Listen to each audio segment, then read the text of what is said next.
Hello ladies and gentlemen, welcome back your lovely faces to a brand new video here on the channel. Well, we knew that Aquaman was going through a lot of reshoots.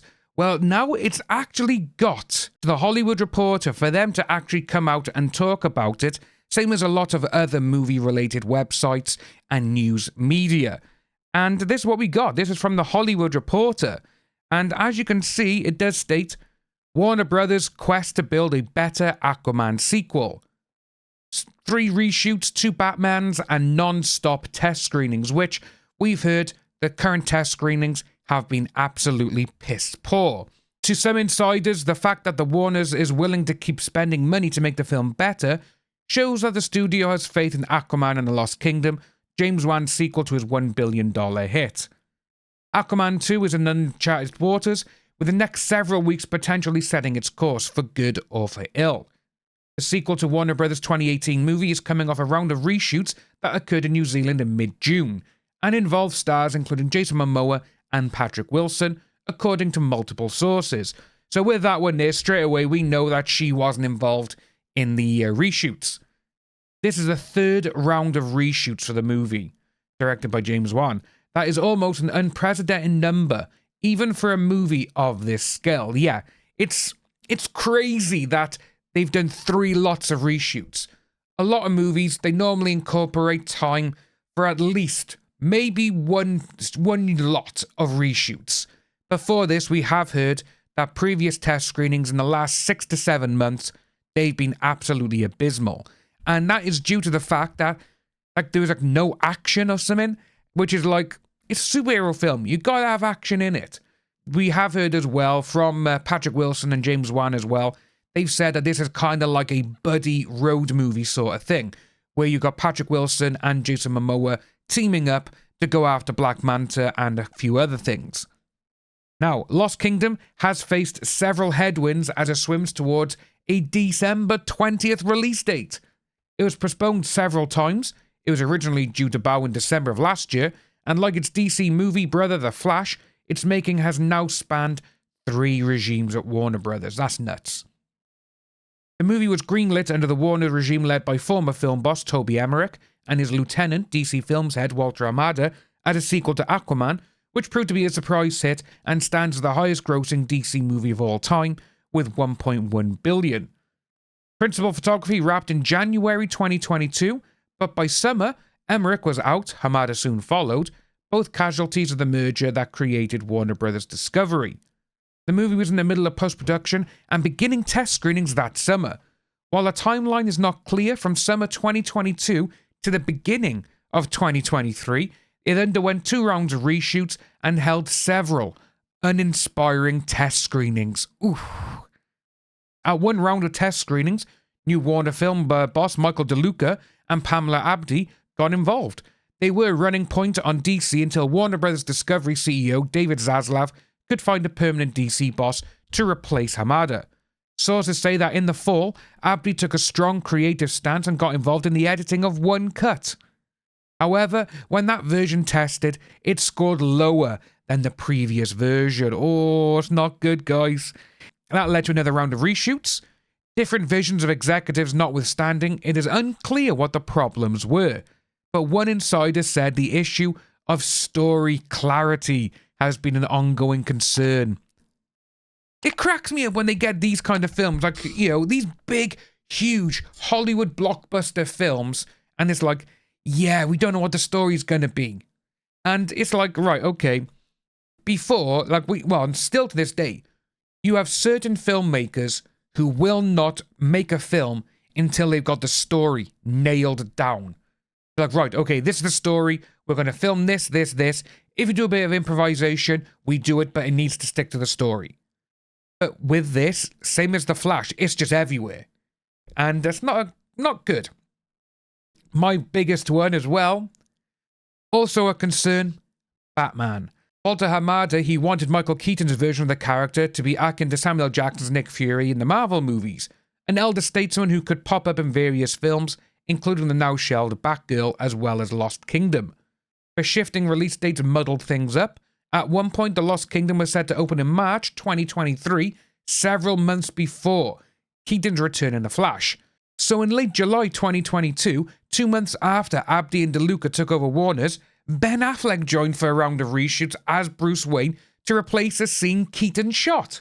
But then the movie was moved again, this time to after Flash, putting Affleck's appearance in question. The latest cut of the film features neither version of The Dark Knight.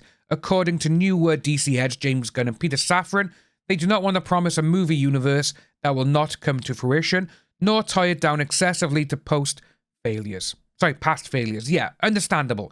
It was pretty chaotic, said one source. Oof. And some of the chaos may not have been the studio's or filmmakers' fault. Some of the calendar moves were due to overloaded visual effects houses, a phenomenon that occurred during the pandemic that affected both Flash and Lost Kingdom, causing a cascade of release date pushes. This day and age, I will say, even though I do like some films where they are like CG heavy, this day and age, I think they should try and go back to effects that are done in camera. I also think they should go back to physical effects for like horror and everything else, because they're just the best, you know? You get the best thing, because CGI is lifeless. Unless you're James Cameron and you're making a film for like 10 years and you make it literally like it's the real thing. You know, Avatar 2, in my eyes, is one of the best looking films ever. Same as the first Avatar. But you got Marvel, you got DC, hell, you've even got other films at the moment which, for some unknown reason, they're relying too much on CGI, and it's just not looking right. More test screenings. Cuts occurred in February and again in April. By this time, Safran, a producer on the first Aquaman as well as Lost Kingdom, had become co-head of the DC studios along with James Gunn. It's unclear how Safran's transition shifted the movie's fortunes, if at all. Insiders say that the filmmakers were in the dumps over the seemingly never-ending post-production process and waterlogged test scores. However, the skies may have cleared with the new reshoots. Gunn is said to have weighed in on the most recent cut, and the leadership approved a 5-day shoot. Sources say the shoot went so well that James Wan and company completed what they needed in only 4. We don't know what they were filming like, you know? It could have been something good, it could have been a bit like, you know? To some, the fact that Warner is willing to keep spending money to make the film better shows the studio has faith in it. Well, not really, because they kept putting money into The Flash. And The Flash is one of the worst films ever. It literally is. It's the biggest box office bomb ever. But the special effects in The Flash are just shit. They really are. In February, according to sources, the filmmakers of Blue Beetle, the other remaining DC movie that was made during the AT&T era, comes out in August. They asked for 2 days of additional shooting. Safran had also been a producer on Beetle before his ascension to the executive ranks, and they said no to them. They did. They actually said no, because they wanted to do 2 days of reshoots, and they went no. They're only doing it with Aquaman because the first one made over $1 billion. That is all. Lost Kingdom is already an expensive production. It was greenlit at a $205 million budget and shot during the pandemic, which was a burdensome expense on tentpole productions. Additionally, every frame of the movie involves visual effects, another major cost. The reshoots have only raised that overall budget. Now, it's just going on about the final movie in the DCU and all this kind of stuff, and that they won the first Aquaman was facing turbulent waves. You know, when a new ending was burnished and the movie tightened to a zippier 2 hours and 23 minutes. Yeah, I'm not to, go on and be like, ooh, what really do they really need to be 2.5 hours long, though, this day and age? I don't think so. But it does say there as well that the Blue Beetle staff, they were given 2 days of shooting. A previous version said they were denied those days, so they got that there. But yeah, overall, it looks like Aquaman 2 is in serious trouble. And having 3 lots of reshoots, again, they budgeted probably in the $205 million for just the first set of reshoots. Now, bringing in Ben Affleck, Michael Keaton, and anyone else that we don't really know of at this moment in time, that's just going to make the budget balloon. And with it being shot during the Beer-Bug era, again, that is going to put a lot more money on it. A lot more money on it than what it originally was. But they've had 2 lots of screenings this year, which have all been abysmal. Something needs to happen there, you know? And it seems like, I really do think that people just don't want to watch it. And if they're watching and they're like, what the hell's going on? It is interesting to see, because obviously a lot of us We are boycotting Aquaman 2 still because of Amber Heard, but seeing that they all have this trouble and she's not even in the reshoots, it's like, just get rid of her and people go and see it. You know, even if the film's rubbish, people just will. If you are new to the channel, please like and subscribe. Hit that notification bell for future updates, and I'll see you all soon.